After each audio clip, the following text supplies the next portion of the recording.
नमस्कार, मी धनश्री मणेरीकर। गोवन वार्ता लाईव्हच्या आजचा फ्रंट पेज या कार्यक्रमात तुम्हा सगळ्यांचं स्वागत। मंगळवारच्या दिवसभरात अनेक महत्त्वाच्या अशा घटना घडलेल्या आहेत आणि फोमेंतो मीडिया समूहाच्या चारही वृत्तपत्रांनी त्यांच्या फ्रंट पेजवर आज यातील कोणकोणत्या घटनांना त्यांच्या फ्रंट पेजवर स्थान दिलेलं आहे ते आज आपण या कार्यक्रमात पाहणार आहोत। तर सुरुवात करूया फोमेंतो मीडिया समूहाचं जे मराठी वृत्तपत्र आहे गोवन वार्ता त्या वृत्तपत्रापासून।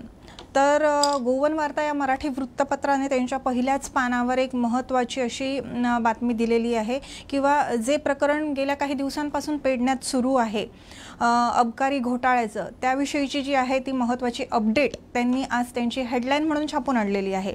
तर अबकारी घोटाळ्यातील कारकुनासह दोघा निरीक्षकांना घरचा रस्ता अशा स्वरूपाची ही आहे ती हेडलाईन त्यांनी छापून आणलेली आहे त्यांच्या पहिल्या पानावर।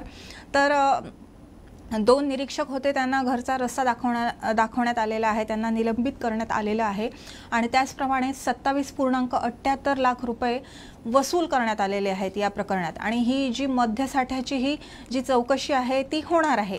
तर अबकारी खात्याच्या पेडणे कार्यालयातील आर्थिक घोटाळा आणि मद्य परवानाधारकांची जी फसवणूक केल्याचं प्रकरण होतं त्याचा पर्दाफाश झाल्यानंतर त्याची चौकशी करून खात्याने मुख्य सूत्रधार वरिष्ठ कारकून आहेत हरीश नाईक यांच्यासह अबकारी निरीक्षक जे आहेत दुर्गेश नाईक आणि विभूती शेट्टी अशा तिघांना जे आहे ते निलंबित केलेले आहे। आणि या घोटाळ्यातील जी एकूण 27 लाखांच्या आसपास जी रक्कम आहे ती रक्कम व्याजासह त्यांच्याकडून वसूल करण्यात आलेली आहे आणि पेडणे कार्यालयातील जप्त केलेल्या मद्यसाठ्याची जी आहे ती चौकशी सध्या सुरू असल्याची माहिती ही अबकारी आयुक्त आहेत नारायण गाड यांनी दिलेली आहे। तर असं सगळं हे जे आहे ते प्रकरणाचा जो आहे तो तपास सुरू आहे। पण हे नक्की प्रकरण काय आहे? गेल्या बऱ्याच दिवसांपासून या प्रकरणावर बरीच चर्चा सुरू आहे, विविध वृत्तपत्रांतून याविषयीच्या ज्या काही आहेत त्या बातम्या समोर येत आहेत। तर पेडणे तालुक्यातील मद्यालयांकडून मद्य परवान्यांचं नूतनीकरण न केल्याप्रकरणी अबकारी खात्याने त्यांना नोटिसा बजावल्या होत्या आणि या नोटिसा मिळतात 76 या नोटिसा ज्या आहेत त्या बजावण्यात आल्या होत्या। आणि या चौकशी वेळी जे वरिष्ठ कारकून आहेत हरीश नाईक यांनी आर्थिक गैरव्यवहार केल्याची कबुलीही दिली होती आणि हे त्यानंतर हे सगळं जे होतं ते प्रकरण उघड झालं होतं। त्यांनी डिसेंबर 2017 ते जानेवारी 2022 या 5 वर्षांमध्ये केलेल्या गैरव्यवहाराची जी मूळ रक्कम होती ती 16,81,000 रुपये होती। म्हणजे एवढ्या मोठ्या रकमेचा त्याने हा जो कार्यकाळ होता 2017 ते 2022 या काळात त्याने हा जो घोटाळा होता तो केलेला होता आणि ती रक्कम आहे ती त्याच्याकडून वसूल करण्यात आलेली आहे। आणि आतापर्यंत फसवणूक झालेल्या जे 76 मद्य परवानाधारक आहेत त्यांच्या जबान्या देखील या प्रकरणी ज्या आहेत त्या नोंदवण्यात आलेल्या आहेत। त्यामध्ये हरीश नाईक यांच्याकडे नूतनीकरण शुल्क जमा केल्याचं जे आहे परवानाधारक त्यांनी सांगितलं होतं आणि त्याने स्वतःकडे ते ठेवून घेतलेली रक्कमही जमा केल्यानं तो दोषी ठरत आहे। म्हणजे ह्या परवानाधारकांकडून मी तुमच्या परवान्याचं नूतनीकरण करून देतो असा त्यांना विश्वास दिला आणि त्यांच्याकडून जी परवाना नूतनीकरणासाठी लागते तेवढी रक्कम घेतली आणि त्यातील काही परवानाधारकांना त्याने परवाने दिलेही पण जे दिले ते खोटे दिले आणि काही जणांचे पैसे त्याने भरलेच नाही। आणि ह्या घोटाळ्याची जेव्हा माहिती उघड झाल्यापासून जे अबकारी खात्याने या अंतर्गत जी चौकशी आहे ती सुरू ठेवलेली आहे आणि त्याच चौकशी मध्ये जे काही समोर येतंय त्याविषयीची जी अपडेट आहे ती फोमेंतो मीडिया समूहाची जी तिन्ही वृत्तपत्र आहेत ती तुम्हाला वेळोवेळी देत आहेत। आणि या प्रकरणात या सर्व प्रकरणात मुख्य हेतू काय होता तर जी या घोटाळ्यात घोटाळ्यात जी रक्कम लुटण्यात आली होती या परवानाधारकांकडून ती रक्कम वसूल करणं हा या सगळ्या चौकशीचा जो होता तो मुख्य हेतू होता आणि त्या दृष्टीनं जे आहे ते काम सुरू आहे। आणि प्रथम दर्शनी हा वरिष्ठ कारकून आहे हरीश नाईक याला निलंबित करण्यात आलं होतं आणि आता जे आहे त्याच्यासोबत या प्रकरणात ज्यांचा हात आहे असा संशय आहे त्या इतर दोघांनाही आता जे आहे ते निलंबित करण्यात आलेला आहे। तर पेडणे अबकारी कार्यालयात हा घोटाळा झाला तेव्हा तिथे तिसवाडीचे अबकारी निरीक्षक दुर्गेश नाईक आणि निरीक्षक विभूती शेटिये हे होते। त्यामुळे या दोघांकडे जी आहे ती संशयाची सुई आहे ती फिरलेली आहे। त्याचप्रमाणे हरीश नाईक यांनी मद्य परवान्याचं जे नूतनीकरण आहे त्याचं शुल्क जमा करून घेतल्यावर दिलेल्या ज्या पावत्या होत्या त्या या निरीक्षकांच्या नावाने आहेत। त्यामुळे कुठे ना कुठेतरी या निरीक्षकांचाही या घोटाळ्यात हात आहे असं जे आहे ते स्पष्ट होतंय।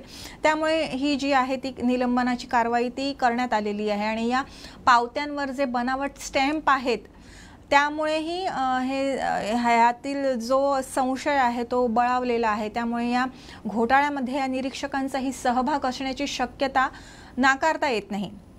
त्याचप्रमाणे हे दोघं सोडल्यास इतर काही जणही या घोटाळ्यात गुंतल्याचा संशय आहे तो व्यक्त करण्यात येतोय आणि ज्या मद्य परवाना धारकांना पेडणे अबकारी कार्यालयातून शुल्क जमा केल्याप्रकरणी पावत्या देण्यात आल्या होत्या त्या त्यांच्याकडून ताब्यात घेऊन त्यांची देखील चौकशी सुरू झालेली आहे आणि त्यावर जे स्टॅम्प आहेत जे ते कार्यालयातीलच आहेत की बनावट आहेत याचाही जो आहे तो शोध घेण्यात येत आहे।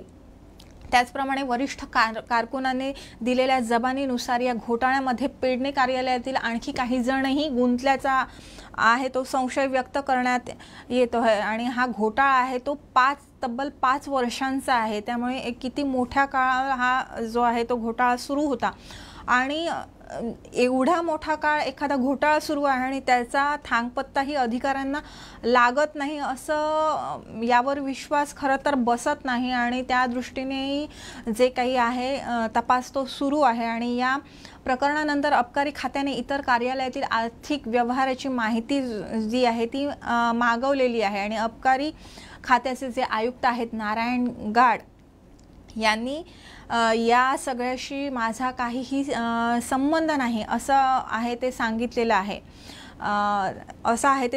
आहे कारण त्यांनी असं विधान करताना यामागची काही कारणं जी आहेत ती समोर ठेवलेली आहेत। त्यातील जी कारणं आहेत ती गोवन वार्ताने त्यांच्या या बातमीत स्पष्ट केलेली आहेत आणि या बातमीनुसार अबकारी खात्यातील जो हा घोटाळा आहे तो जानेवारी 2022च्या पूर्वीचा आहे असं नारायण गाड म्हणतात आणि या खात्याच्या आयुक्तपदी त्यांची जी नियुक्ती होती ती जानेवारी 2022 मध्ये झाली होती। त्यामुळे 2022 पूर्वी जे काही आहे ते हे प्रकरण झालेलं आहे आणि त्यामुळे या घोटाळ्याशी माझा काही संबंध नाही असा दावा त्यांनी केलेला आहे आणि या घोटाळ्यात माझ्या नावाचा उगाचच उल्लेख काही राजकारणी करत असल्याचाही जो आहे तो आरोप त्यांनी केलेला आहे आणि त्यांनी असं सांगितलेलं आहे की हा घोटाळा कधी घडलाय याचा पूर्ण जो आहे तो अभ्यास करावा आणि खात्याचा ताबा घेतल्यानंतर मद्य परवाने नूतनीकरण न केलेल्या मद्यालयांना नोटिसा बजावण्याचे निर्देश होते ते मी स्वतः दिलेले होते आणि त्यानंतरच हा जो आहे तो पर्दाफाश झालेला होता। त्यामुळे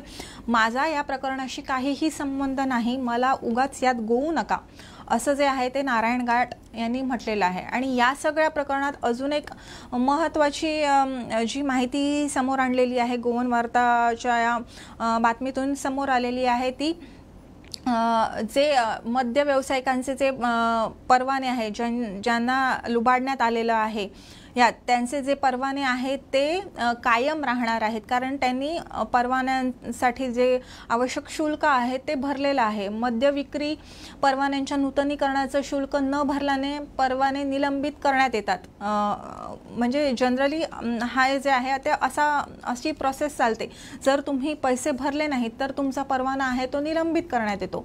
पण हरीश नाईकने केलेल्या ह्या घोटाळ्यानंतर जे व्यावसायिकांनी जे परवान्यांचं नूतनीकरणासाठी पैसे भरले होते ते सिद्ध झालेले आहे, त्यांनी पैसे जे आहेत ते ऑलरेडी दिलेले आहेत त्यामुळे त्यांचे परवाने आहेत ते कायम राहणार आहेत असं आयुक्त आहेत नारायण गाड यांनी स्पष्ट केलेलं आहे। त्यामुळे या घोटाळ्यामुळे जे मद्य व्यावसायिक जे या घोटाळ्याला बळी पडलेले आहेत त्यांना कुठेतरी यामुळे मोठा दिलासा मिळाला आहे असं आपण म्हणूया। तर पुढची बातमी आहे जो सध्या अजून एक विषय राज्यात गाजतोय तो म्हणजे माध्यान्ह आहार। तर अजून एक बातमी जी गोवन वार्ताने त्यांच्या फ्रंट पेजवर दिलेली आहे ती म्हणजे माध्यान्ह आहार कंत्राटाविषयी, ते म्हणजे अक्षय पात्र आणि स्त्री शक्तीमध्ये स्पर्धा। तर नक्की काय आहे ही बातमी, तर याच्यावर आपण एक नजर टाकूया. अक्षय पात्र आणि स्त्री शक्ती या ज्या दोन संस्था आहेत त्यांच्यामध्ये आता ह्या गोव्या राज्यात आपल्या जो माध्यान्ह आहाराचा विषय आहे, माध्यान्ह आहाराच्या कंत्राटाचा विषय आहे, त्याबद्दल या दोन संस्थांमध्ये आहे ती आता स्पर्धा होणार आहेत. या निविदेसाठी ज्या 5 संस्था आहेत त्या पात्र ठरलेल्या आहेत आणि जो अंतिम निर्णय आहे तो छाननीनंतर घेतला जाणार आहे. तर जसं सगळ्यांनाच माहिती आहे आणि गोवन वार्ताने देखील वेळोवेळी या ज्या माध्यान्ह आहाराविषयीच्या ज्या बातम्या आहेत त्या समोर आणलेल्या आहेत. शालेय विद्यार्थ्यांच्या माध्यान्ह आहारासाठी शिक्षण खात्यानं जारी केलेल्या निविदा होत्या त्या मंगळवारी उघडण्यात आल्या आणि यात एकूण 5 कंपन्या पात्र ठरल्या असल्या तरी खरी स्पर्धा जी आहे ती बंगळुरूतील जी अक्षय पात्र ही संस्था आहे आणि दिल्लीतील स्त्री शक्ती ह्या दोन्ही आहेत त्या NGO आहेत आणि या NGOमध्ये जी आहे ती मोठी स्पर्धा दिसून येत आहे. आणि या निविदेमध्ये पात्र ठरलेल्या 5ही संस्थांच्या कागदपत्रांची जी आहे ती छाननी 2 दिवसांमध्ये होणार आहे आणि कंत्राटदारावर जो कोणी कंत्राटदार असेल तो या छाननीनंतर त्याच्यावर शिक्कामोर्तब होणार असल्याचं गोवन वार्ताने या बातमीतून सांगितलंय. आणि ही जी माहिती आहे ती शिक्षण खात्यातील सूत्रांनी ही आहे ती माहिती समोर आलेली आहे. आता अक्षय पात्र आणि स्त्री शक्ती यांच्यासह इतर 3 NGO आहेत ते या शर्यतीत आहेत. तर हे 3 NGO कुठले त्याविषयी देखील गोवन वार्ताने त्यांच्या या बातमीत सांगितलेलं आहे. तर अक्षय पात्र आणि स्त्री शक्ती वगळता घनश्याम सेवा समिती, केंद्रीय भांडार मुंबई आणि नॅशनल फेडरेशन ऑफ फार्मर्स या इतर 3 ह्या ज्या आहेत NGOज आहेत त्यांनी या माध्यान्ह आहाराच्या कंत्राटासाठी होती ती कंत्राट मिळवण्यासाठी होती ती निविदा भरलेली होती. तर हे प्रकरण काय आहे त्याच्यावर आपण एक थोडक्यात मी तुम्हाला सांगते की शालेय विद्यार्थ्यांना माध्यान्ह आहार पुरवणाऱ्या राज्यातील काही स्वयंसहाय्य गटांनी विविध कारणे देत 1 जुलैपासून माध्यान्ह आहार न पुरवण्याचा निर्णय घेतला होता.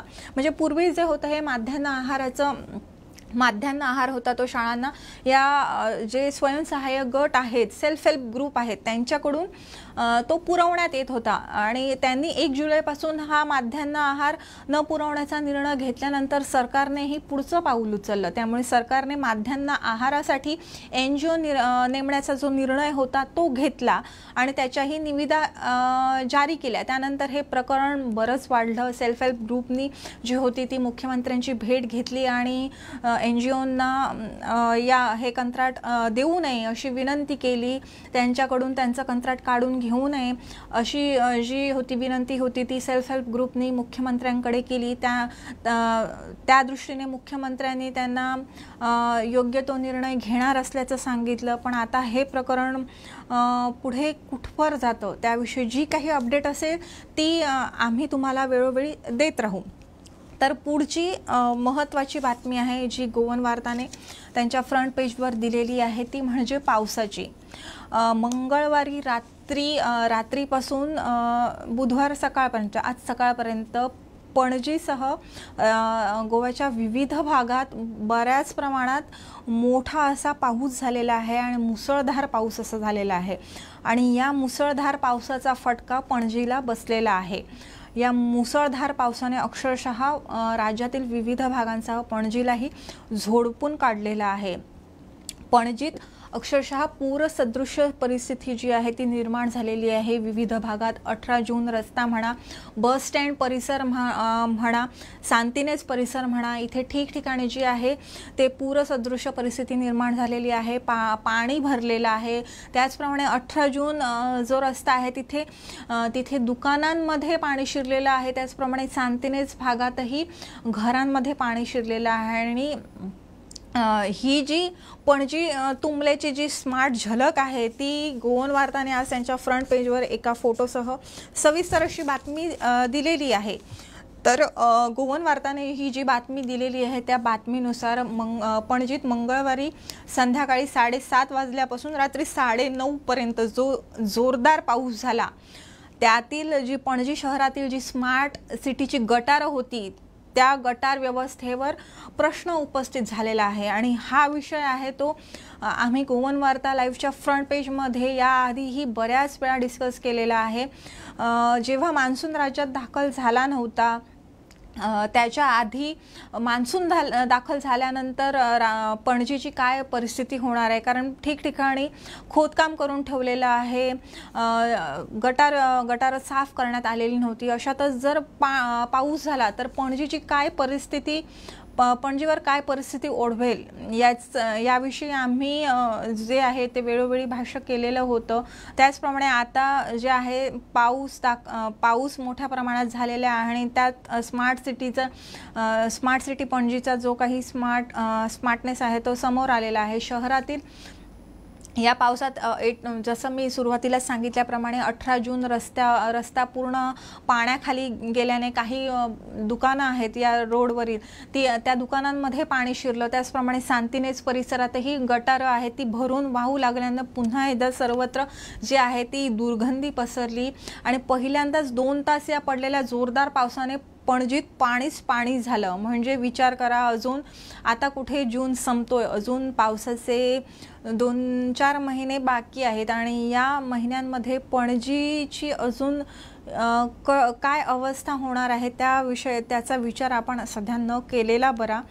त्यामुळे ह्या 2 तासात जो पाऊस झाला मंगळवारी, त्यामुळे जो स्मार्ट सिटी अंतर्गत निर्माण झालेल्या 300 मीटर अंतराच्या गटार व्यवस्थेवर आहे तो मोठ्या प्रमाणात प्रश्न निर्माण झालेला आहे। जे विरोधी पक्ष आहेत ते याविषयी सरकारवर हल्लाबोल करत आहेत। 18 जून मार्गावर तर अक्षरशः गुडघाभर पाणी साचलं होतं आणि दुचाकीवरून बाईकवरून जे प्रवास करणारे होते त्यांची मोठी पंचायत झाली आहे। याच्यात त्यांना मोठ्या प्रमाणात कसरत करावी लागली आणि काही ठिकाणी तर पाऊस मोठा असल्याने काही ठिकाणी काही दुकानदारांनी लवकर दुकानं बंद करून घरी जाण्याचा निर्णय घेतला, पण दुकानं बंद केल्यानंतरही त्यांच्या दुकानात पाणी शिरलं असेल। पण नक्की किती पाणी शिरलंय, किती दुकानांमध्ये पाणी शिरलंय हे आज सकाळी जेव्हा हे दुकानदार त्यांची दुकानं उघडणार आहेत तेव्हाच जे काही आहे ते चित्र स्पष्ट होणार आहे। तर सांतिनेज परिसरात गुडघाभर पाणी शिरल्यानं इथे जे पायी जाणारे नागरिक होते त्यांची बरीच तारांबळ उडाली। त्याचप्रमाणे सांतिनेज ते मोक्ष स्मशानभूमीपर्यंत पाणी झालं होतं। या ठिकाणी या रस्त्यावर जे आहे ते बऱ्याच ठिकाणी खोदकाम केलेलं आहे आणि जो आहे रस्ताही व्यवस्थित नाही आहे। त्यामुळे या पावसात इथे जे आहे ते पाणी साचून राहिलं आणि त्याचप्रमाणे सांतिनेजमधील जे मलनिस्तारणाचं चेंबर आहे ते तुडुंब भरल्यानं घाण पाणी जे आहे ते रस्त्यावर वाहून आलं। त्यामुळे या परिसरात होती ती दुर्गंधी पसरली आणि त्याचा जो या परिसरात जे लोक राहणारे आहेत त्यांना मोठ्या प्रमाणात जो आहे तो त्रास झालेला आहे। आणि या 2 तासाच्या पावसाने जो पणजीतील स्मार्ट सिटीच्या कामात जो गलथानपणा झालेला आहे तो या पावसाने उघड केलेला आहे। तर अल्तिनोकडे जाणाऱ्या रस्त्यावरही दोन्ही बाजूची जी गटारं होती ती पावसाच्या पाण्याने भरून तुडुंब वाहत होती। त्याच्यामुळे या गटारातील जी माती होती, जो कचरा होता तो रस्त्यावर आल्याने अनेक जे बाईक घेऊन जाणारे आहेत ते याच्यावरून घसरले आणि अनेक अपघातही झाल्याचं जे आहे ते या गोवन वार्ताने आपल्या बातमीत दिलेलं आहे। त्याचप्रमाणे या सगळ्यातील विशेष अशी गोष्ट म्हणजे पणजी दुमण्याविषयीचे जे व्हिडिओ आणि जी छायाचित्र आहेत ती मंगळवार रात्रीपासून अजूनपर्यंतही सोशल मीडियावर व्हायरल झालेली आहेत। त्यामुळे मोठी जी आहे काय परिस्थिती पणजीवर ओढवलेली आहे ती ही जी छायाचित्र आहेत त्यावरून आणि जे व्हिडिओज आहेत ते बघून तुम्ही त्याचा अंदाज लावू शकता। त्याचप्रमाणे शिवाय पणजीतील कामावर टीका करणाऱ्यांनीही ही संधी सोडलेली नाही आहे आणि जे सोशल मीडिया आहे त्या माध्यमातून हे जे काही आहे ते सरकारला लक्ष केलेले आहे आणि सरकारवर हल्लाबोल केलेला आहे। तर महानगरपालिकेच्या नगरसेवकांनीही यावरून टीका केलेली आहे। हे सगळं जे काम होतं मान्सूनपूर्व कामं म्हणा, स्मार्ट सिटीची कामं म्हणा, हे काम करताना नगरसेवकांना विश्वासात घेतलं नाही महानगरपालिकेनं, असं जे आहे ते म्हटलेलं आहे. आणि शिवाय स्मार्ट सिटीच्या कामात संबंधित कंपनीने आपला जो हेका होता तो कायम ठेवला होता आणि कुठेतरी त्याच गोष्टीचा आहे तो फटका आहे तो आज पणजीवासियांना बसतोय. त्याचप्रमाणे विशेष बाब म्हणजे या कामावर आहे ती चौफेर टीका झाल्यानंतर जे आमदारांनी आणि महापौरांनी माजी महापौर होते त्यांनी आपलं तोंड उघडलेलं आहे. आणि आता पणजीकरांनी पाणी तुंबण्याच माजी महापौर आहेत उदय मडकईकर, त्यांनी यावरून जो आहे तो निशाणा साधलेला आहे. ते म्हणाले आहेत की आता पणजीकरांनी पाणी तुंबण्याचा यापूर्वीसारखाच अनुभव घेतलेला आहे, त्यामुळे कामाविषयी आता दोष कुणाला द्यायचा असा प्रश्न आहे तो जे आताचे पणजीचे नगरसेवक आहेत आणि माजी महापौर आहेत उदय मडकईकर त्यांनी विचारलेला आहे. पण एवढं होऊनही, एवढा पाऊस पडूनही 2 तास तुफान पाऊस झाला राज्याच्या विविध भागात, पण एवढं होऊनही हा जो सरासरी पावसात अद्यापही 54.5% तूट असल्याचं सांगितलं जाते. गेल्या काही दिवसांपासून जो आहे मुसळधार पाऊस सुरू झालेला आहे.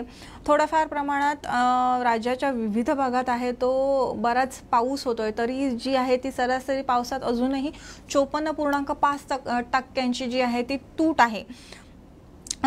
गेल्या वर्षी 1 जून ते 27 जून या मान्सून हंगामात राज्यात सरासरी 31.62 इंच पावसाची नोंद होते. मग गेल्या वर्षी म्हणा किंवा दरवर्षी म्हणा हा काळ जो आहे तो पाऊस असा मुबलक प्रमाणात होतो आणि 31.62 इंच पर्यंत ही जी असते ती पावसाची नोंद होते. पण या वर्षी फक्त 14.38 इंच पाऊस पडला आहे. त्यात उत्तर गोव्यात या कालावधीत 12.59 इंच पाऊस झाला आणि तिथील पाऊस आणि या उत्तर गोव्यात जो पाऊस होतो तो सरासरीपेक्षा 6% कमी झाल्याचं गोवन वार्ताने त्यांच्या या बातमीतून सांगितलेलं आहे. त्याचप्रमाणे दक्षिण गोव्यात आतापर्यंत 15.97 इंच पावसाची नोंद झालेली आहे आणि हा पाऊस आहे तो सरासरी 49% कमी झाल्याचं जे आहे हवामान विभागाने सांगितलेलं आहे आणि त्याची ही नोंद आहे ती गोवन वार्ताने त्यांच्या पावसाच्या बातमीत केलेली आहे. पुढे जाताना दुसरी एक महत्त्वाची बातमी आहे ती म्हणजे सामान्यांच्या इंटरेस्टची ही बातमी आहे. सध्या पाऊस मान्सून राज्यात दाखल होण्यासाठी बिपरजॉय चक्रीवादळ होतं ते कारणीभूत ठरलं, त्याचा फटका बसला, त्यामुळे मान्सून होता तो राज्यात उशिरा दाखल झाला. मान्सून राज्यात दाखल होऊनही जेवढा 12 जूनला मान्सून राज्यात दाखल झाला, पण त्यानंतर आता कुठे 4 दिवस झालेत मान्सून जो आहे तो बरसण्याला सुरुवात झालेली आहे. पण हा 12 जून ते म्हणा 22 जूनपर्यंतचा जो काळ होता त्या काळात पाऊस मुबलक प्रमाणात झाला नाही. त्याचा जो फटका होता तो कुठेतरी शेतकरी वर्गाला बसलेला आहे आणि शेतकरी वर्गासोबतच आता त्याची झळ आहे ती सामान्य नागरिकांना बसते. तर ती कशी, तर जे भाजीचे दर आहेत ते गगनाला भिडलेले आहेत. टोमॅटो म्हणा, शिमला मिरची म्हणा यांनी अक्षरशः 100 पार केलेली आहे आणि या भाज्यांच्या दरात आहे ते दुपटीने नव्हे तर तिप्पट दर हे वाढलेले आहेत आणि या सगळ्याला कारणीभूत ठरलेला आहे तो लांबलेला पाऊस. जूनचा अर्धा महिना पावसाने दडी मारल्यामुळे शेतकऱ्यांच्या पालेभाज्यांची ही हानी झाली, त्यामुळे पालेभाज्यांचे दर दुप्पट तिप्पट झाले. त्याचप्रमाणे कोथिंबीर होती ती खुल्या बाजारात अक्षरशः 40 ते 50 रुपये जुडी या दराने विकली जात होती. पण सर्वसामान्य आणि यामुळे कुठेतरी सर्वसामान्यांच्या खिशाला मोठी कात्री लागलेली आहे, कारण भाजी रोजच्या जेवणात गोयकरांना पाहिजेच, त्यामुळे भाजीशिवाय त्यांचं पानही हलत नाही. पण आता हे भाज्यांचे दर एवढे गगनाला भिडलेले आहेत, त्यामुळे ही भाजी खरेदी करायची कशी असा जो प्रश्न आहे तो सर्वसामान्यांसमोर उभा आहे. आणि गोव्याला आहे जो बहुतांश जी भाजी येते, भाजीला जो गोव्यात जो भाजी पुरवठा होतो तो कुठून होतो, तर तो कर्नाटकाच्या बेळगावमधून भाजी गोव्यात येते. पण यावर्षी गोवा कर्नाटकसह देशातील अनेक राज्यांमध्ये मान्सून उशिरा दाखल झाल्यामुळे तिथेही आहे ते भाजीचं मोठ्या प्रमाणात जे आहे ते पिकाला फटका बसलेला आहे. जूनच्या पहिल्या 15 दिवसात उन्हाळा कडक ऊन पडलेलं बाहेर, म्हणजे जणू काही मे महिन्यात सुरू आहे असं जे होतं ते दिसत होतं. त्यामुळे या काळात जो आहे ते शेतकऱ्यांच्या पिकाचं मोठ्या प्रमाणात नुकसान झालं, त्यामुळेच भाज्यांच्या दरातही दुपटीने वाढ झाली। तर बेळगावमधून सर्वच भाज्या चढ्या दरानं राज्यात दाखल झाल्यामुळे राज्यातही भाज्यांची विक्री आहे ती दुप्पट तिप्पट दराने केली जाते आणि त्यात अनेक भाज्यांचा तुटवडाही आहे आणि त्याचाच जो परिणाम आहे तो ज्या भाज्या बाजारात उपलब्ध आहेत त्यांच्यावर झाल्याचं दिसून येतं आणि पुढील काही दिवस हे जे भाज्यांचे दर आहेत ते असेच चढे राहण्याची शक्यता आहे ती वर्तवण्यात आलेली आहे। फलोत्पादन महामंडळाच्या दुकानांमध्येही दर जरी कमी असले तरी तिथे जी आहे ती भाज्यांची कमतरता असल्यानं जे बहुतांश नागरिक आहेत ते खुल्या बाजारावरच भाजी खरेदीसाठी अवलंबून आहेत। तर इथे गोवन वार्ताने त्यांच्या या भाजीच्या बातमीत जे भाज्यांचे दर आहेत प्रति किलो ते दिलेले आहेत। या बातमीनुसार टोमॅटो आहे ते खुल्या बाजारात 80 ते 100 रुपये किलो आहेत, तर फलोत्पादन महामंडळाकडे 52 रुपये किलो आहेत। कांदे 30 ते 40 तर फलोत्पादन मंडळाकडे 21 रुपये प्रति किलो आहेत। बटाटे खुल्या बाजारात 40 ते 50 रुपये प्रति किलो तर फलोत्पादन मंडळाकडे 25 रुपये प्रति किलो आहेत। भेंडी 60 ते 80 रुपये प्रति किलो खुल्या बाजारात विकली जाते तर 26 रुपये प्रति किलो फलोत्पादन मंडळाकडे आहे। कोबी 40 तर वांगी 60 ते 80 रुपये प्रति किलो खुल्या बाजारात आहेत आणि हाच कोबी फलोत्पादन महामंडळाकडे 19 तर वांगी 26 रुपये प्रति किलो विकली जात आहेत। तर शिमला मिरची 100 ते 120 आणि हिरवी मिरची देखील 100 ते 120 याच दराने खुल्या बाजारात विकली जाते। तर शिमला मिरचीचे फलोत्पादन महामंडळात जे दर आहेत ते 42 रुपये आणि हिरवी मिरची आहे ते 70 रुपये असे दर आहेत। तर कारली 80 रुपये, आलं 250 ते 400 रुपये खुल्या बाजारात विकलं जातं आणि फलोत्पादन मंडळात हे कारली आहे ती 50 तर आलं आहे ते 160 रुपयांनी विकलं जातं। तर अक्षरशः काय म्हणूयात खरंच गगनाला भिडलेत असंच म्हणावं लागेल हे दर वाचले तर पुढील बातमी आहे ते लर्निंगमुळे हुकले उपनिरीक्षक पद, अन्न चाचण्यांमध्ये यशस्वी, खंडपीठाने याचिका फेटाळली। तर जी पोलीस उपनिरीक्षक पदासाठी जी वाहन चालवण्याचा परवाना जो असतो तो आवश्यक असतो आणि त्याच संदर्भातील ही जी आहे ती बातमी आहे।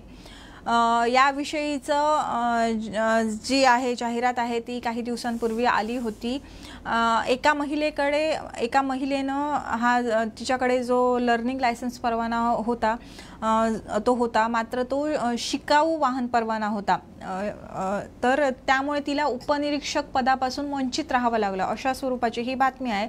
तर नक्की काय आहे या बातमीत ते आपण पाहूया। जे आहे प्राची वरक म्हणून ही जी महिला आहे तिने जी आहे मुंबई उच्च न्यायालयाच्या गोवा खंडपीठात याचिका दाखल केली होती आणि यामध्ये महासंचालक, मुख्यालयाचे पोलीस अधीक्षक आणि राज्य सरकार यांना प्रतिवादी केलं होतं। तर हे प्रकरण नक्की काय आहे तर पाहूया। तर पोलीस खात्याने 28 मार्च 2021 रोजी जाहिरात जारी केली होती ज्यामध्ये महिला उपनिरीक्षक पदासाठी इच्छुकांकडून अर्ज मागवले होते आणि ही जी याचिकादार आहे वरक तिने 10 एप्रिल 2021 रोजी अर्ज केला होता। त्यावेळी ही जी महिला आहे तिच्याकडे लर्निंग लायसन्स होतं आणि 3 जून 2021 रोजी तिने परमनंट लायसन्स होतं ते तिला मिळालं आणि ही भरती प्रक्रियेतील ज्या सर्व चाचण्या होत्या त्या चाचण्या ती उत्तीर्ण झाली होती आणि 24 जून 2022 रोजी उत्तीर्ण उमेदवारांना जे आहे ते त्यांचे डॉक्युमेंट्स आहेत ते चेक करण्यासाठी बोलावलं होतं आणि 2 डिसेंबर 2022 रोजी निवड यादी होती ती जारी झाली होती आणि याचिकादार वरक आहे तिने इतर मागासवर्गीय गटासाठी राखीव ठेवलेल्या 8 पदांसाठी ती दुसऱ्या क्रमांकावर होती।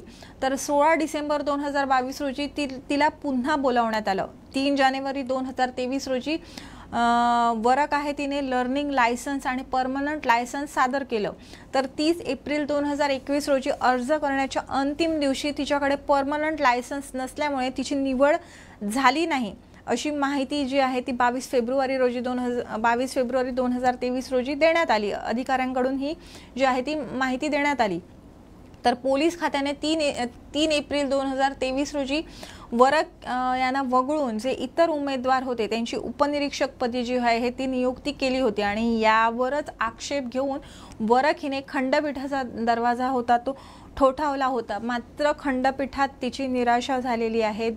खंडपीठात दोन्ही पक्षकारांची बाजू ऐकून घेऊन जो खंडपीठाने निवाडा दिलेला आहे त्या निवाड्यात जी वरक आहे तिची याचिका आहे ती फेटाळलेली आहे. तर पुढच्या या चर्चेत पुढे जाताना द गोवन या इंग्रजी वृत्तपत्राकडे वळूया. या वृत्तपत्रात एक जी महत्त्वाची बातमी आलेली आहे ती आहे वंदे भारत या एक्सप्रेस ट्रेन विषयी. तर ह्या वंदे भारतचं जे आहे ते लॉन्चिंग मंगळवारी झालेलं आहे. पंतप्रधान नरेंद्र मोदींच्या हस्ते हे जे आहे ते लॉन्चिंग झालेलं आहे आणि मडगावातही या वंदे भारत एक्सप्रेसचा आहे तो थाटात शुभारंभ झालेला आहे. तर या शुभारंभ प्रसंगी मुख्यमंत्री डॉक्टर प्रमोद सावंत उपस्थित होते आणि त्यांनी या वंदे भारतच्या लॉन्चिंग नंतर मुंबई पर्यंत जाण्याचा जो प्रवास आहे तो अवघ्या 5 तासांवर आल्याचं त्यांनी यावेळी सांगितलेलं आहे. तर अजून यावेळी नक्की मुख्यमंत्री काय काय म्हणाले त्याविषयीची जी बातमी आहे ती द गोवन एव्हरीडे या इंग्रजी वृत्तपत्राने त्यांच्या पहिल्या पानावर दिलेली आहे. तर यावेळी मुख्यमंत्री बोलताना म्हणाले आहेत की वंदे भारत ही सध्या केवळ सेमी एक्सप्रेस ट्रेन आहे. मडगाव आणि मुंबई या मार्गाचं जे डबल ट्रॅकिंगचं काम आहे ते पूर्ण झाल्यानंतर ही वंदे भारत एक्सप्रेसची संख्या आहे ती वाढवण्यात येणार आहे. त्यामुळे मुंबई आणि गोवा हे जे अंतर आहे ते अवघ्या 5 तासांमध्ये पूर्ण करणं शक्य होणार आहे.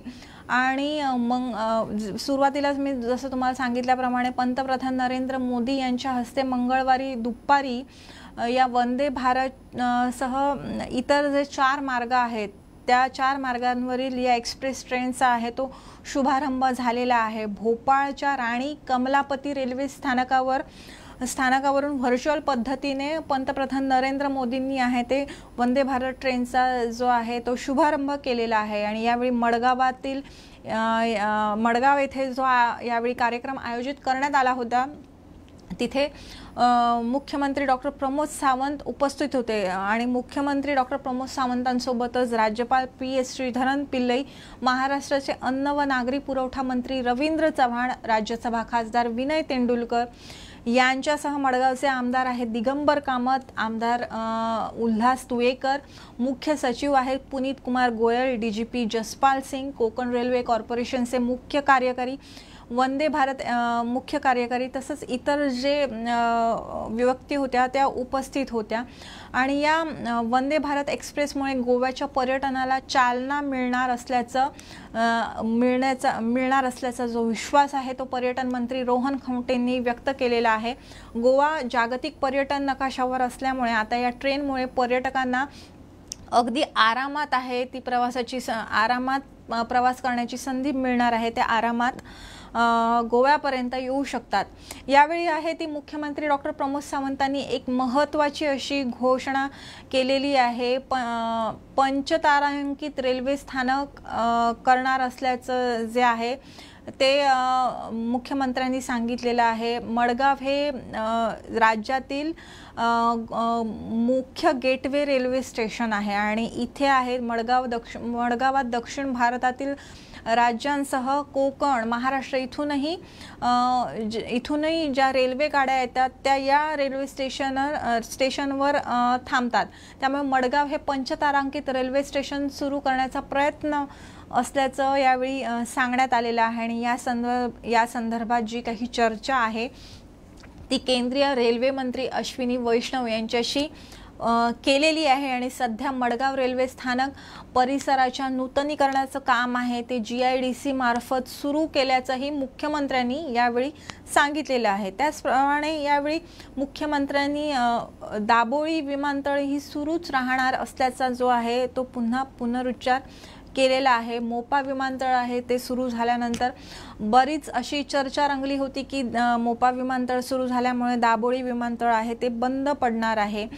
जे आहे त्या अफवा अशा उठवण्यात आल्या होत्या ज्या खोट्या असल्याचं यावेळी सांगण्यात आलेलं आहे। मोपा विमानतळावर आंतरराष्ट्रीय देशातील जी प्रमुख शहरं आहेत ती थेट गोव्याशी जोडण्यात येणार आहेत आणि सध्या गोवा आहे तो देशातील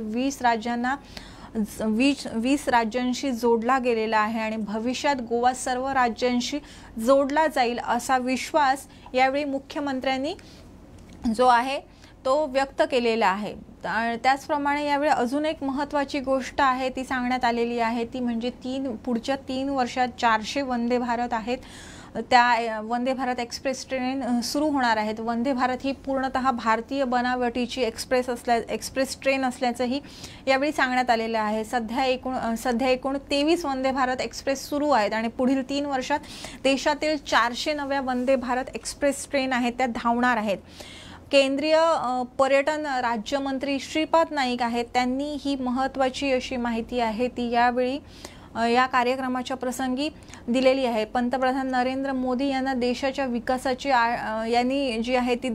विकासाची आश्वासनं वेळोवेळी दिली होती आणि ते वेळोवेळी देत आहेत आणि त्या दृष्टीने जे आहे ते त्या दृष्टीने जी भाजपची वाटचाल आहे ती सुरू असल्याचा आपण वंदे भारत एक्सप्रेस ट्रेन म्हणा किंवा यासारखे जे इतर उपक्रम आहेत त्यातून आपल्याला वेळोवेळी दिसतंय आणि त्याची पूर्तता होताना दिसतंय। त्याचप्रमाणे जी आहे याविषयी जो सिंधुदुर्गात जे आपलं कोकणसात फोमेंतो मीडिया समूहाचं जे कोकणसात वृत्तपत्र चालतं त्या कोकणसात वृत्तपत्राने देखील याविषयीची जी आहे ती मोठी हेडलाईन छापून आणलेली आहे। तर या वंदे भारत ट्रेनचं आहे ते कणकवलीत पालकमंत्र्यांच्या उपस्थितीत जे आहे ते स्वागत करण्यात आलेलं आहे। तर कोकण साधने दिलेल्या बातमीनुसार मान्सूनमध्ये आठवड्यातून 3च दिवस आहे ती ही एक्सप्रेस ट्रेन धावणार आहे। त्याचप्रमाणे या बातमीत अजून एक महत्त्वाचं चार्ट दिलेला आहे ते म्हणजे ही ट्रेन कुठल्या स्टेशनवर थांबणार आहे। तर ही मुंबई छत्रपती शिवाजी महाराज टर्मिनसवरून सकाळी 5:25ला ही गाडी सुटणार आहे। त्यानंतर दादरला, ठाण्यात, पनवेल, खेड, रत्नागिरी, कणकवली, थिवी अशी जी रेल्वे स्थानक आहे तिथे ती थांबणार आहे आणि नंतर ती गोव्यातील मडगाव या स्थानकावर दुपारी 3:30 वाजता ही गाडी आहे ती पोहोचणार आहे आणि गोव्यातील मडगावहून ही गाडी दुपारी 12:20ला सुटणार आहे। त्यानंतर ती थिवी, कणकवली, रत्नागिरी, खेड, पनवेल, ठाणे, दादर या स्थानकांवर थांबेल आणि त्यानंतर मुंबईच्या छत्रपती शिवाजी महाराज टर्मिनस या स्थानकावर रात्री 10:25ला ही वंदे भारत आहे ती पोहोचणार आहे। तर अशी जी आहे ती सविस्तर बातमी आहे ती कोकण 7 या वृत्तपत्राने त्यांच्या पहिल्या पानावर दिलेली आहे। पुढची बातमी आहे द गोवनने त्यांची अँकर स्टोरी म्हणून छापून आणलेली जो कळंगूटमध्ये काही दिवसांपूर्वी शिवाजी पुतळ्यावरून वाद झाला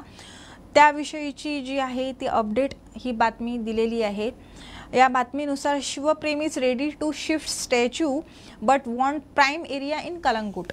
शिवप्रेमी जे आहेत ज्यांनी या ठिकाणी शिवाजी पुतळ्यावरून मोठ्या प्रमाणात आंदोलन केलं कळंगूटमध्ये काही दिवसांपूर्वी त्यांनी आता एक नवीन जे आहे एक विधान म्हणूया ते केलेलं आहे। शिवप्रेमींनी पुतळा हलवण्याची तयारी दाखवलेली आहे पण कळंगूटमधील ज्या प्राईम एरिया आहे त्या ठिकाणी या पुतळ्याचं स्थलांतर करण्यात यावं अशी अट आहे ती घातलेली आहे।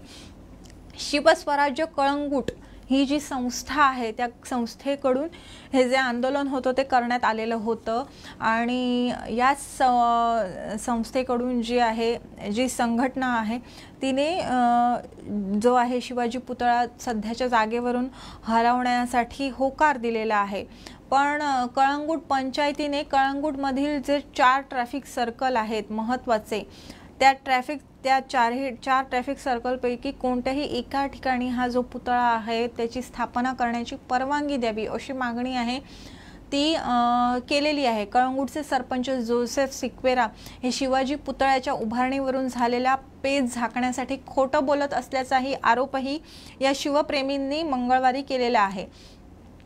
तर चारपैकी कोणत्याही एका मंडळात शिवाजी महाराजांचा पुतळा बसवण्याची परवानगी आहे ती जोसेफ सिक्वेरांनी द्यावी, त्यानंतर आम्ही तिथे तो पुतळा हलवू, असं जे आहे ते शिवस्वराज्य कळंगूटचे सदस्य सुदेश मयेकर यांनी जे आहे ते सांगितलेलं आहे। तर पुढे जाताना या चर्चेत भांगरभुई या कोकणी वृत्तपत्राकडे वळूया।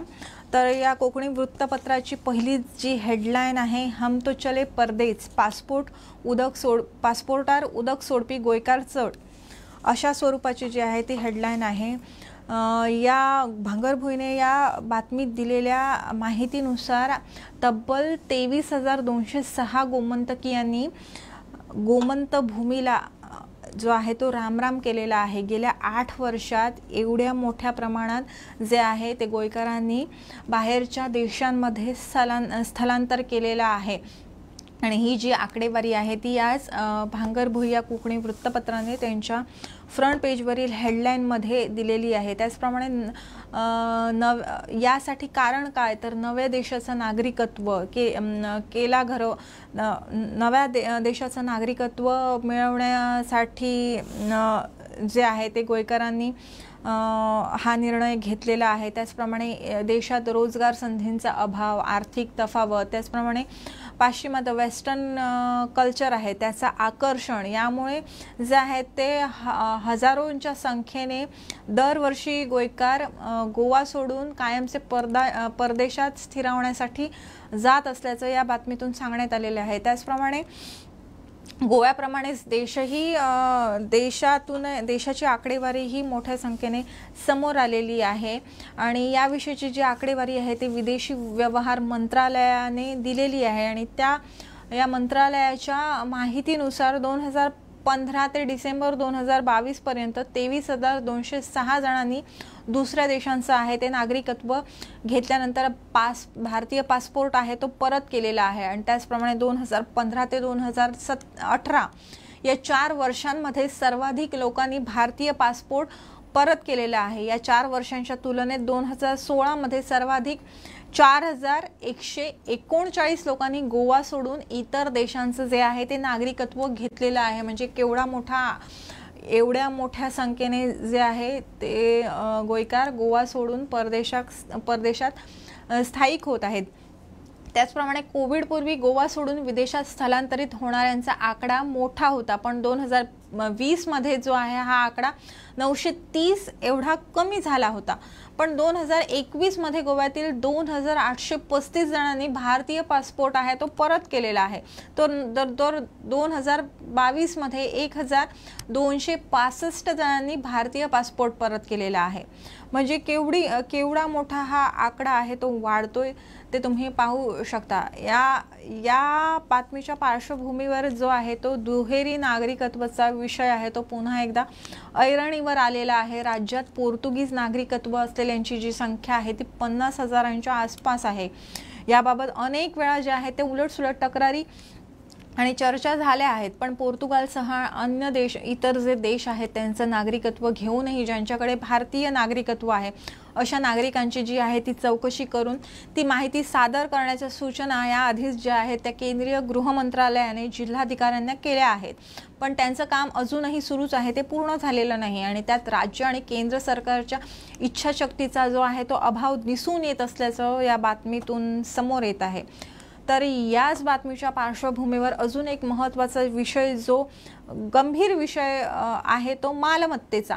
विदेशात स्थिरावताना बहुतांश गोयकार हे आपली गोव्यातील मालमत्ता तशीच ठेवतात, पण त्यांचं त्याकडे दुर्लक्ष झाल्यानं याच मालमत्ता ज्या आहेत ते परस्पर बळकावण्याचे प्रकार आणि त्यांची विक्री करण्याचे प्रकार मोठ्या प्रमाणात वाढलेले आहेत। अशी प्रकरणं गोवन वार्ता लाईव्हने त्यांच्या रोजच्या बुलेटिन मधून म्हणा समोर आणलेली आहेत आणि या सगळ्या प्रकारांना आळा घालण्यासाठी राज्य सरकारनेही स्वतंत्र एक विशेष असं तपास पथक नियुक्त केलं होतं। SITची नियुक्ती केलं होतं म्हणण्यापेक्षा केलेली आहे आणि SITचं काम आहे ते त्या दृष्टीने सुरूच आहे आणि SITकडे आतापर्यंत 100 पेक्षा जास्त आहेत त्या तक्रारी आलेल्या आहेत आणि सध्या या प्रकरणांचा जो तपास आहे तो सुरू आहे आणि यात अनेक जणांना अटकही झालेली आहे।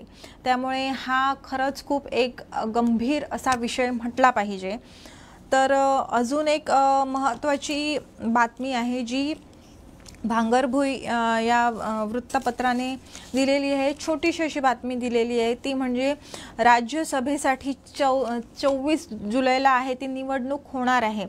राज्यसभेच्या 10 जागांसाठी 24 जुलै रोजी ही आहे ती निवडणूक होणार आहे। यामध्ये पश्चिम बंगालच्या 6, गुजरातच्या 3 आणि गोव्यातील एका जागेसाठी ही आहे ती निवडणूक होणार आहे। पश्चिम बंगालमधील 6 आणि गुजरातमधील 4 खासदारांचा जो कार्यकाळ आहे तो 18 ऑगस्टला आणि तर गोव्यातील जे विनय तेंडुलकर आहेत त्यांचा कार्यकाळ आहे तो 28 जुलैला आहे तो पूर्ण होत आहे आणि त्यामुळे ही जी आहे ती निवडणूक घेण्यात येत आहे। त्याचप्रमाणे द गोवन या इंग्रजी वृत्तपत्राने इन शॉर्ट्स या कॉलममध्ये काही महत्त्वाच्या बातम्या दिलेल्या आहेत त्यावर आपण एक थोडक्यात नजर टाकूया। यामध्ये पहिली बातमी आहे ती Ponda to be declared free from garbage. Ponda नगरपालिका आहे त्यांनी या नगरपालिकेतील जे 15 वॉर्ड्स आहेत ते गार्बेज फ्री म्हणजेच कचरा मुक्त जाहीर करण्याचं जे आहे जाहीर करणार असल्याचं सांगितलेलं आहे आणि त्यासाठी जे डिक्लेरेशन्स आहेत ते सेल्फ हेल्प ग्रुप स्वयंसहाय्यक गट स्कूल चिल्ड्रन जे शाळेतील मुलं आहेत सिट आणि जे नागरिक आहेत आणि जे नगरसेवक आहेत त्यांच्याकडून जे आहे ते डिक्लेरेशन मिळालेले आहेत आणि फोंडा नगरपालिकेने याविषयी जर कोणाचे फीडबॅक्स असतील आणि जर यावर कोणाला आक्षेप असेल कोणाला हरकत असेल तर त्यांनी त्यांच्या हरकती 15 दिवसात नोंदवाव्यात असं फोंडा नगरपालिकेने सांगितलेलं आहे। पुढची जी बातमी आहे 4 मोबाईलसह एका चोरट्याला वेर्णा पोलिसांनी ताब्यात घेतलेला आहे। या चोरट्याला मंगळवारी संध्याकाळी आहे ती अटक केलेली आहे आणि त्याच्याकडून 4 मोबाईल आहेत ते जप्त केलेले आहेत आणि या मोबाईलची किंमत आहे 2.56 लाख म्हणजे जवळपास 2.5 लाखाच्या घरात जी आहे ती या मोबाईलची किंमत आहे आणि वेर्णा पोलिसांनी एस कुमार राठोड या चोरट्याला आहे ती अटक केलेली आहे। तर आज फोमेंतो मीडिया समूहाच्या वृत्तपत्रांमध्ये या ज्या आहेत त्या महत्त्वाच्या बातम्या छापून आलेल्या आहेत। तर आज आपण इथेच थांबणार आहोत पण तुमचा निरोप घेण्यापूर्वी गोवन वार्ता लाईव्हला सोशल मीडिया प्लॅटफॉर्म जसं की फेसबुक आणि यूट्यूबवर फॉलो करायला विसरू नका। त्याचप्रमाणे दिवसभरातील ज्या काही ताज्या घडामोडी असतील त्याविषयीची जी आहे ती फास्ट अपडेट मिळवण्यासाठी गोवन वार्ता लाईव्हच्या ट्विटर पेजला नक्की फॉलो करा। त्याचप्रमाणे इंस्टाग्रामवरही गोवन वार्ता लाईव्ह अवेलेबल आहे तिथेही गोवन वार्ता लाईव्हला फॉलो करायला विसरू नका आणि ज्या काही राज्यातील राष्ट्रीय आंतरराष्ट्रीय ज्या काही ताज्या घडामोडी आहेत त्यांचे जे सविस्तर तपशील आहेत ते गोवन वार्ता लाईव्हच्या वेबसाईट पेजवर तुम्हाला वाचता येतात। त्यामुळे गोवन वार्ता लाईव्हची वेबसाईट पेजही नक्की फॉलो करा। त्याचप्रमाणे फोमेंतो मीडिया समूहाची जी 4 वृत्तपत्र आहेत आणि 3 वृत्तवाहिन्या आहेत ही सगळी माध्यमं एकाच ठिकाणी मिळवण्यासाठी प्रूडंट ॲप हे जर तुम्ही डाउनलोड केलेलं नसेल तर आजच प्ले स्टोअरवर जा आणि हे जे ॲप आहे ते डाउनलोड करा। तर आज इथेच थांबणार आहोत पुन्हा भेटूया नव्या घडामोडींसह। तोवर तुम्ही पाहत रहा गोवन वार्ता लाईव्ह नातं गोव्याचं देणं मराठीचं।